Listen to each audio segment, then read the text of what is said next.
Gujarat #1 Engineering University, Sankalchand Patel University.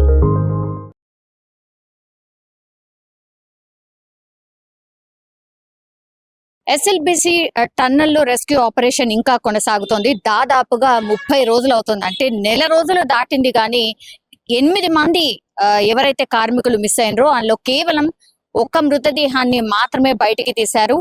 ఈ రోజు latest గా ఇంకో మృతదేహాన్ని గుర్తించాము అన్నటువంటి మాట చెప్పారు. ఆ గుర్తించిన తర్వాత కూడా 24 గంటలు పడుతోంది ఆ మృతదేహాన్ని పూర్తిగా బయటికి తీసుకురావడానికి. సో ఎగ్జాక్ట్లీ ఎక్కడుంది మృతదేహాన్ని గుర్తించామన్నటువంటి మాట చెప్పారు. కాబట్టి ఇప్పుడు తవ్వకాలు జరిపి పూర్తిగా మట్టిని ఏదైతే మృతదేహం కూరుకుపోయినటువంటి ప్రాంతం ఏదైతే ఉందో ఆ ప్రాంతాన్ని అక్కడే పూర్తిగా కార్మికుల ద్వారా ఆ మట్టినంతా తొలగించి ఆ మృతదేహాన్ని బయటికి తీసే అవకాశం ఉంటుంది. కానీ ఎవరు ఏంటి అనేది కూడా ఇంకా నిర్ధారణ అయితే కాలేదు. బట్ ఎగ్జాక్ట్లీ ఆ పాయింట్ లో మాత్రం ఒక మృతదేహాన్ని అయితే గుర్తించిన పరిస్థితి అయితే కనిపిస్తోంది.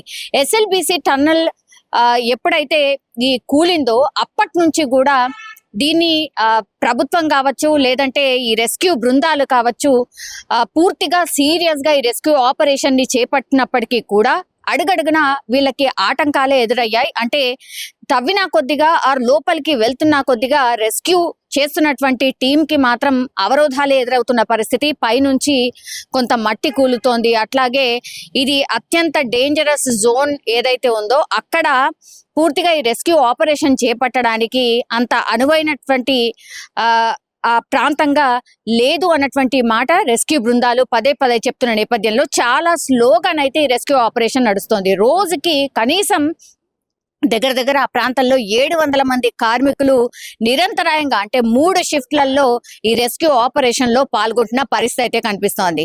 సో నెల రోజులు అయిపోయింది. బాధితుల కుటుంబాలు ఎవరైతే ఉన్నారో పాపం వాళ్ళ కోసము ఇంకా కూడా ఆ కుటుంబాలు ఎదురు చూస్తున్న పరిస్థితి అయితే కనిపిస్తోంది.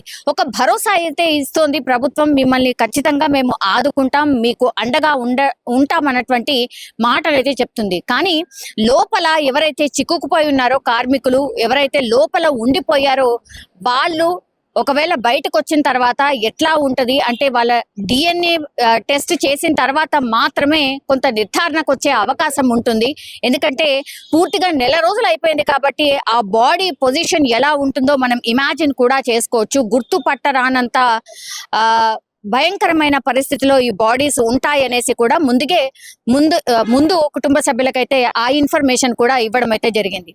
సో ఇప్పుడు ఎప్పుడైతే ఈ టీబీఎం విషయం అంటే అత్యంత టెక్నాలజీ ద్వారా ఈ టన్నల్ తవ్వకం జరుగుతున్నటువంటి ఈ టీబీఎం మిషన్ ఏదైతే ఉండిందో అది పూర్తిగా ధ్వంసమైపోయిన పరిస్థితి. ఎందుకంటే ఆ బాడీస్ అక్కడే చిక్కుకుపోయాయి కాబట్టి ఆ మెషిన్ ని కట్ చేస్తూ ఇప్పుడు లోపలికి మెల్లిగా ఎంటర్ అవుతున్నారు కాబట్టి ఒక్కొక్క బాడీ బయటకు వస్తున్న పరిస్థితి. ఇప్పుడు టీబీఎం మిషన్ పూర్తిగా ధ్వంసం అయిపోయింది.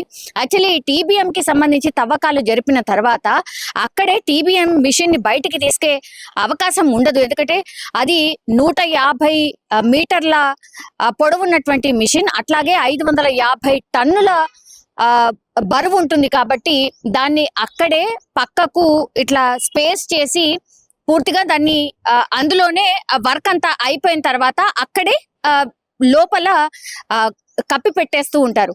కానీ ఇప్పుడు ఆ టీబీఎం మిషనే అంటే అవరోధంగా మారిపోయింది ఈ మృతదేహాల వెలికి తీసి.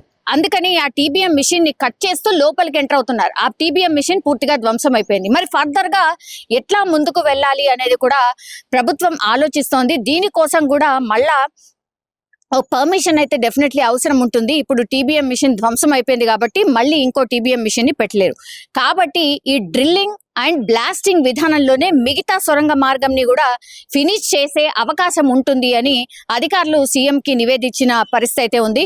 దీనిపైన పూర్తిగా పవర్ పాయింట్ ప్రజెంటేషన్ కూడా నిన్న ఎస్ఎల్బిసికి సంబంధించి రెస్క్యూ ఆపరేషన్ లో పాల్గొంటున్న వాళ్ళు అట్లాగే ఇంజనీర్లు కూడా పవర్ పాయింట్ ప్రజెంటేషన్ ఇచ్చిండ్రు సీఎం రేవంత్ రెడ్డికి. లోపల ఏం జరుగుతోంది, ఎట్లా రెస్క్యూ ఆపరేషన్స్ నడుస్తున్నాయి, అట్లాగే ఈ టీబీఎం మిషన్ పొజిషన్ ఏంటి, లోపల ఎలా ఉంది, ఇదంతా కూడా పవర్ పాయింట్ ప్రజెంటేషన్ చూపెడుతూ రెస్క్యూ ఆపరేషన్ చేపట్టిన విధానం, ఆ తర్వాత నెక్స్ట్ ఎట్లా ముందుకు వెళ్ళాలి అన్నప్పుడు ఇప్పుడు డ్రిల్లింగ్ అండ్ బ్లాస్టింగ్ విధానంలోనే మిగతాదంతా కూడా పూర్తి చేయాల్సి ఉంటుంది అని అధికారులు సీఎం రేవంత్ రెడ్డికి చెప్పినటువంటి పరిస్థితి అయితే ఉంది. సో అలాగే ముందుకు వెళ్ళండి, దీనికి కావాల్సిన అనుమతులు ఏంటో అదంతా త్వరితగతిన చూసుకోండి అన్నటువంటి ఆదేశాలు కూడా సీఎం రేవంత్ రెడ్డి ఇచ్చిన పరిస్థితి. అయితే ఈ ఆపరేషన్ లో పాల్గొంటున్న రెస్క్యూ ఆపరేషన్ చేస్తున్నటువంటి ఈ రెస్క్యూ టీమ్స్ ఏవైతే ఉన్నాయో ఏప్రిల్ 10 వరకు ఈ ఆపరేషన్ ని ఫినిష్ చేస్తాం.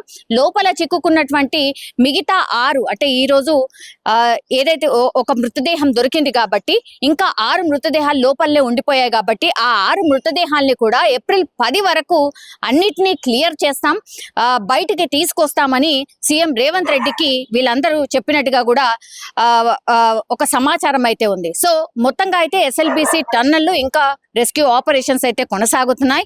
ఈ రోజు ఇంకో మృతదేహం ఫైండ్ అవుట్ అయింది కాబట్టి ఇంకా కూడా త్వరితగతిన ఫాస్ట్ గా ఈ వర్క్ ని చేపడతాం. ఏప్రిల్ 10 వరకు ఎస్ఎల్బిసి టన్నెల్లో ఉన్నటువంటి అన్ని కార్మికుల మృతదేహాలు అన్నిటినీ కూడా క్లియర్ చేస్తాం, బయటికి తీసుకొస్తామనే ప్రామిస్ అయితే అధికారులు సీఎం రేవంత్ రెడ్డికి చెప్పిన సిచ్యువేషన్ అయితే కనిపిస్తోంది.